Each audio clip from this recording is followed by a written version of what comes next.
এক বছরেরও বেশি সময় পর কয়েকটি আন্তর্জাতিক সংবাদ মাধ্যমে প্রথমবারের মতো গণ অভ্যুত্থানে ক্ষমতাচ্যুত সাবেক প্রধানমন্ত্রী শেখ হাসিনার সাক্ষাৎকার প্রকাশ হয়েছে।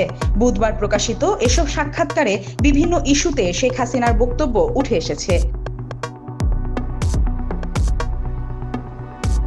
তার সাক্ষাৎকারে নেওয়া সংবাদ মাধ্যমগুলোর মধ্যে রয়েছে ফরাসি সংবাদ সংস্থা এএফপি, যুক্তরাষ্ট্র ভিত্তিক রয়টার্স ও ব্রিটিশ সংবাদ মাধ্যম ইন্ডিপেন্ডেন্ট। গত বছরের 5 আগস্টের পর এটি আন্তর্জাতিক গণমাধ্যমে প্রকাশিত শেখ হাসিনার প্রথম সাক্ষাৎকার।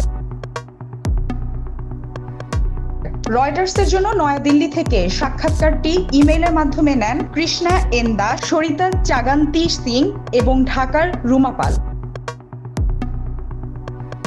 এএফপি জানিয়েছে যে তারা নয়াদিল্লি থেকে একটি লিখিত সাক্ষাৎকার নিয়েছে, তবে সাক্ষাৎকার নেয়ার সাংবাদিক বা ব্যক্তির নাম উল্লেখ করেনি ফরাসি এই বার্তা সংস্থাটি।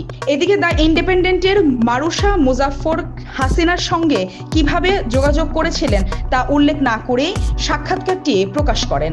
ফলে হাসিনার সঙ্গে তার সরাসরি কোনো যোগাযোগ হয়েছে কিনা তা স্পষ্ট নয়।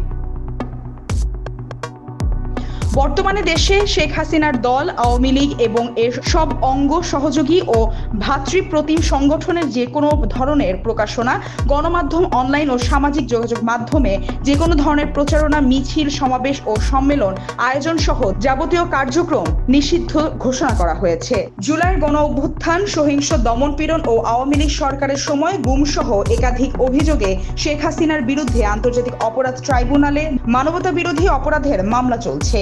এর আগে ট্রাইব্যুনাল গণমাধ্যম ও সামাজিক যোগাযোগ মাধ্যমে ক্ষমতাচ্যুত প্রধানমন্ত্রীর যেকোনো বিদ্বেষমূলক বক্তব্য প্রকাশ বা প্রচার নিষিদ্ধ ঘোষণা করেছে।